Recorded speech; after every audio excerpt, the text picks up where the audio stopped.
What happens when one of America's most celebrated megachurch pastors, a man who counseled thousands on marriage and morality, gets exposed for living a completely different life behind closed doors?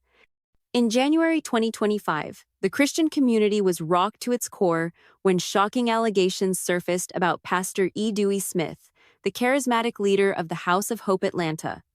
His wife's silence finally broke, and what she revealed sent shockwaves through the faith community that are still being felt today. This isn't just another celebrity scandal. This is a story about power, deception, and the devastating cost of living a double life. What his wife exposed wasn't just infidelity.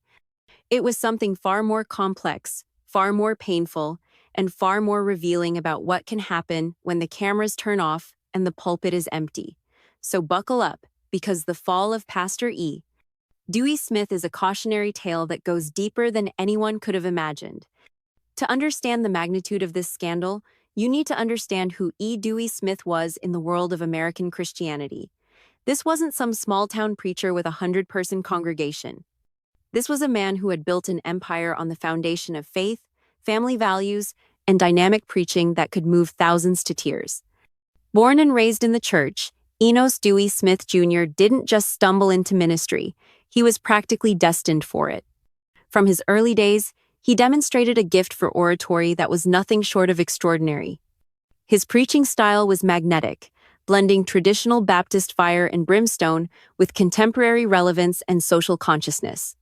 He could quote scripture and hip-hop in the same breath, making the gospel accessible to a generation that felt disconnected from traditional church culture. Smith rose through the ranks quickly, and by the time he became the senior pastor of the House of Hope Atlanta, he was already a recognized name in Christian circles. The House of Hope wasn't just a church, it was a movement. Under his leadership, the congregation grew exponentially, attracting young professionals, families, and seekers who were drawn to his progressive yet biblically grounded approach to faith. But Smith's influence extended far beyond the walls of his church. He became a fixture at major Christian conferences, sharing stages with some of the biggest names in ministry. His sermons went viral on social media, accumulating millions of views.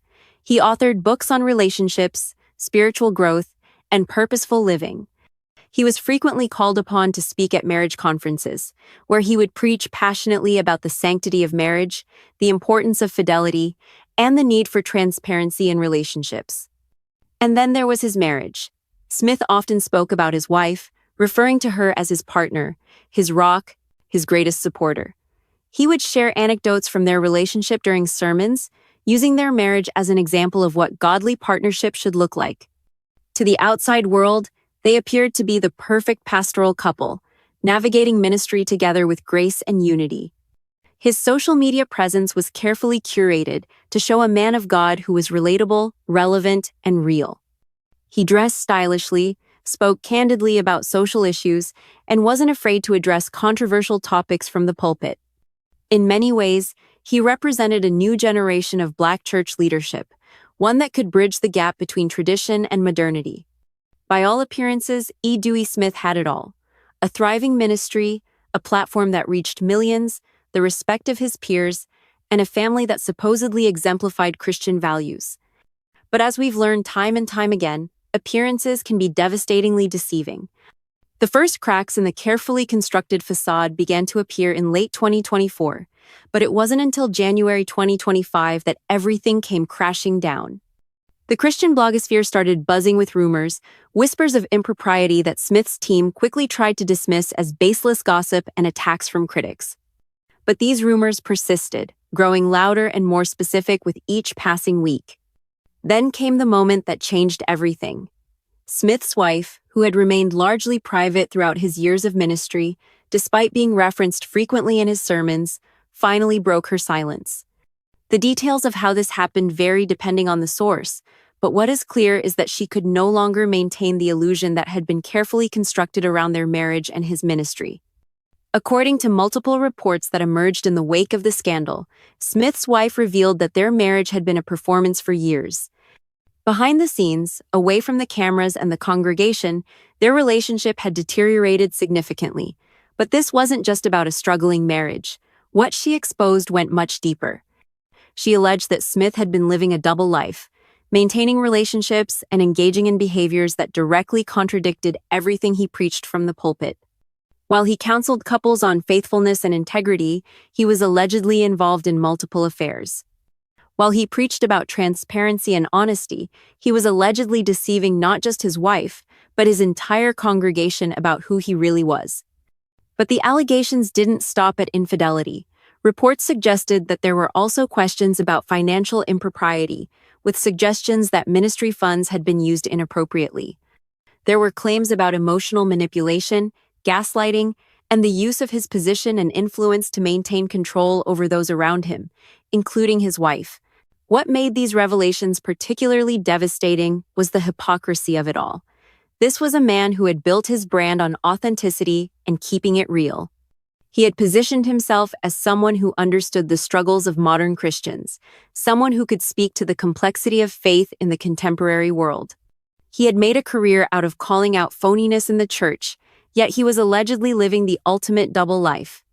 The Christian community's reaction was swift and polarized. Some immediately condemned Smith, expressing betrayal and anger at what they viewed as a profound abuse of spiritual authority. Others urged caution, wanting to wait for more information before rushing to judgment. And still others defended him, suggesting that these were attacks designed to bring down a powerful Black pastor who had been unafraid to speak truth to power. Social media exploded with commentary, think pieces, and hot takes. Hashtags related to the scandal trended for days. Other pastors and Christian leaders were forced to address the situation, with some using it as an opportunity to discuss the importance of accountability in ministry, while others remained conspicuously silent. For his wife, coming forward took immense courage. In many faith communities, there's tremendous pressure on pastors' wives to maintain appearances, to protect their husband's reputation, to prioritize the ministry above their own pain. The unwritten rule is that you suffer in silence, that you keep family business private, that you don't do anything that might damage the work of the kingdom. By breaking that silence, she was not only exposing her husband's alleged misdeeds, but also challenging a culture that often protects powerful men at the expense of those they've hurt.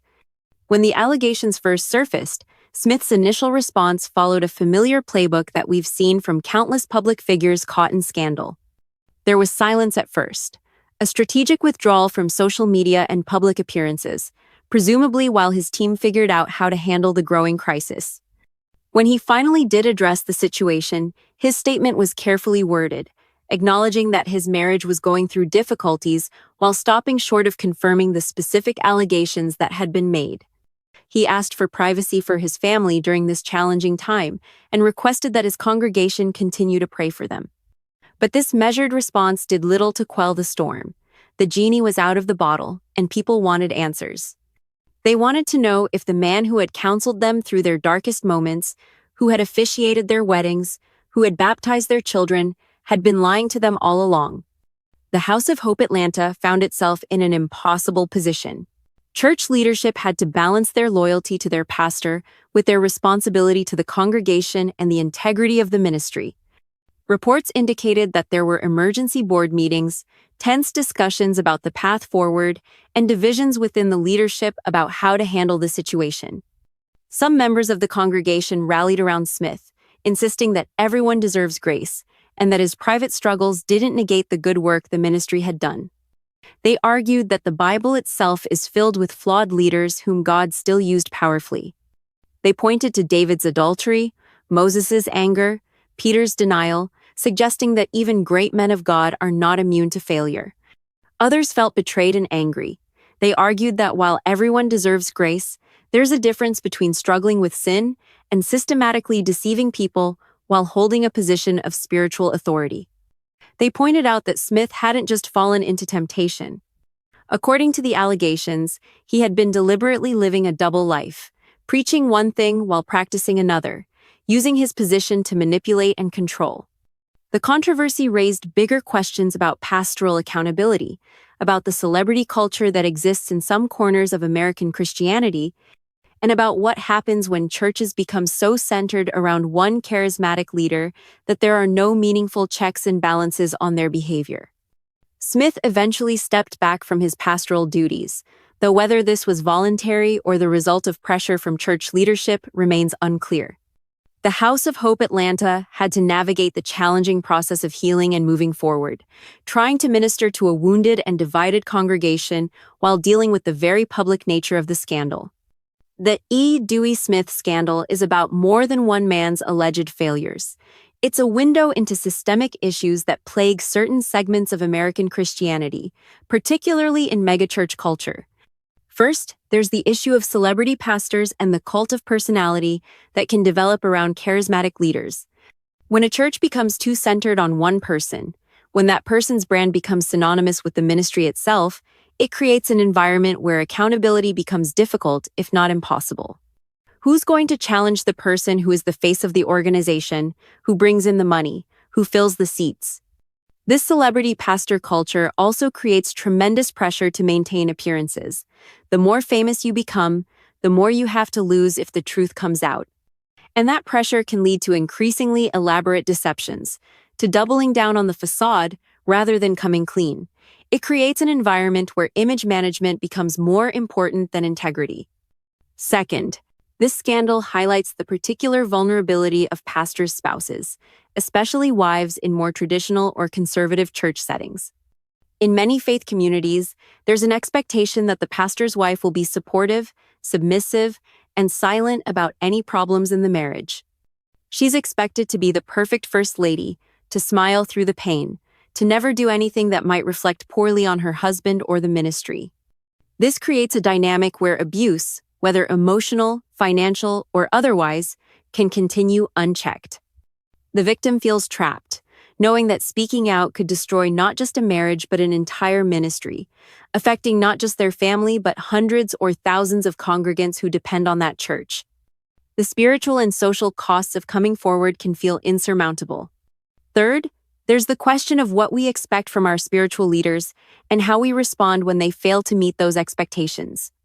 Christianity teaches that all people are sinful and in need of grace, yet we often hold pastors to impossible standards, expecting them to be nearly perfect examples of faith. When they inevitably fall short, we're faced with a difficult tension. How do we extend grace while also holding people accountable for abusing positions of trust? This situation also raises questions about the business of ministry in America. When churches become multi-million-dollar operations, when pastors become brands with book deals and speaking fees and merchandise, the incentives change. Success becomes measured not just in spiritual growth and community impact, but in numbers, butts in seats, dollars in the offering plate. And that can create temptations and pressures that have nothing to do with actual ministry. There's also a racial dimension to this story that can't be ignored. Black pastors in America operate in a unique context, often serving as not just spiritual leaders but community leaders, advocates, and voices for their communities. When a prominent Black pastor falls, there are those who will use it to reinforce negative stereotypes, while others will rush to defend because they understand the particular scrutiny and challenges that Black leaders face. This creates a complex dynamic where legitimate accountability can get tangled up with questions of racial justice and representation. Despite the scandal, it would be intellectually dishonest to pretend that Dewey Smith's ministry didn't have a positive impact on many people's lives. Before these allegations came to light, he had genuinely helped thousands of people grow in their faith, navigate difficult life circumstances, and find hope in dark times. The House of Hope Atlanta, under his leadership, had grown into a vibrant community that served its local area in meaningful ways. The church ran programs for youth, provided community services, and created space for people who felt marginalized by more traditional religious institutions. His preaching had reached millions online, and many people credited his messages with helping them through depression, addiction, relationship struggles, and spiritual crises. His books on relationships and purpose had been bestsellers in Christian markets, and while the irony of his alleged behavior while writing about healthy relationships is not lost on anyone, some of the practical wisdom in those books still resonated with readers. His social commentary on issues of race and justice had been powerful and needed, giving voice to concerns that many in the Black church community felt deeply. As for his current status, the situation remains fluid. As of early 2025, Smith has largely stepped away from public ministry. The House of Hope Atlanta is in a period of transition, with interim leadership working to guide the congregation through this difficult season. Whether Smith will eventually return to ministry in some capacity, whether he'll fade into obscurity, or whether this is simply a temporary setback in what will be a comeback story remains to be seen. His wife's current situation is less clear, as she has maintained privacy following her initial revelations. One can only hope that she's getting the support, healing, and space she needs to process everything that's happened. What's certain is that the landscape of his life and ministry has been forever altered. Even if there's eventual restoration or redemption, things will never be quite the same. The trust that was broken, the hurt that was caused, the questions that were raised cannot simply be swept under the rug. So what can we learn from the fall of Pastor Dewey Smith? What does this scandal teach us about faith, leadership, and the human condition? First, character matters more than charisma. Our culture, both secular and religious, is often so dazzled by talented speakers, by people who can move us emotionally, that we forget to ask deeper questions about their character. We need to value integrity over eloquence, substance over style. A person can be an incredible preacher and a deeply flawed human being. Those two things are not mutually exclusive. Second, accountability structures are not optional. Any organization, but especially religious organizations where people are particularly vulnerable, needs robust systems of accountability. No one should be above questioning. No one should have unchecked power. When churches become monarchies rather than communities, when boards serve as rubber stamps rather than genuine oversight, abuse becomes almost inevitable.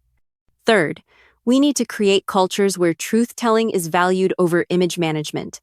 The pressure to maintain appearances, to never admit problems, to present a perfect front to the world creates environments where deception thrives. What if churches were places where leaders could be honest about their struggles without fear that it would destroy everything? What if vulnerability was seen as strength rather than weakness? Fourth, we need to pay attention to the voices of those who are often silenced.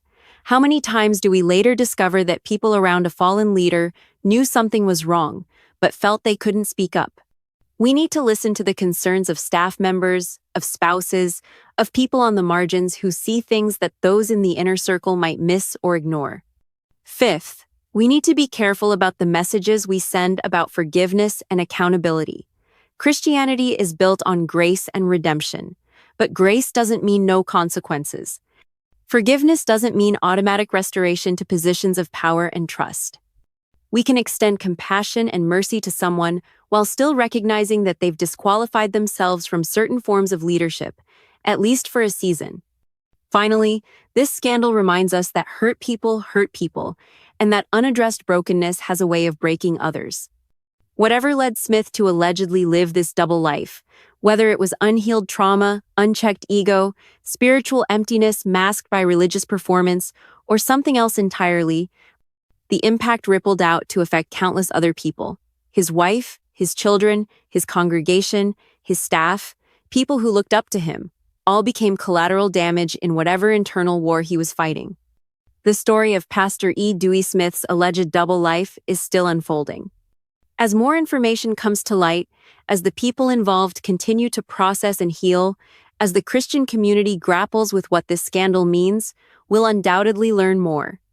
But what we already know is enough to break your heart. We know that someone in a position of tremendous spiritual authority allegedly abused that trust. We know that a woman who stood by her husband's side for years finally found the courage to speak her truth, regardless of the cost. We know that thousands of people who trusted their pastor to guide them spiritually are now questioning everything they thought they knew. This isn't a story with a clean ending. Real life rarely offers that kind of resolution. It's messy and complicated and painful, which is probably why it resonates so deeply. Because if we're honest, we all know what it's like to be disappointed by someone we looked up to. We all understand the gap between who people present themselves to be and who they really are. We've all struggled with our own versions of living double lives, even if the stakes weren't as high and the audience wasn't as large. The question isn't whether people fail. They do. The question is what we do with those failures, how we respond, and what we learn that might prevent the next tragedy. So I want to hear from you. What do you think about this situation? Have you ever experienced the betrayal of a spiritual leader? How do you think churches should balance grace and accountability when leaders fall? And what changes need to happen to prevent these kinds of scandals in the future? Drop your thoughts in the comments below. And if this video made you think, hit that like button and subscribe so you don't miss future content where we dive deep into stories that matter. Thanks for watching, and I'll see you in the next one.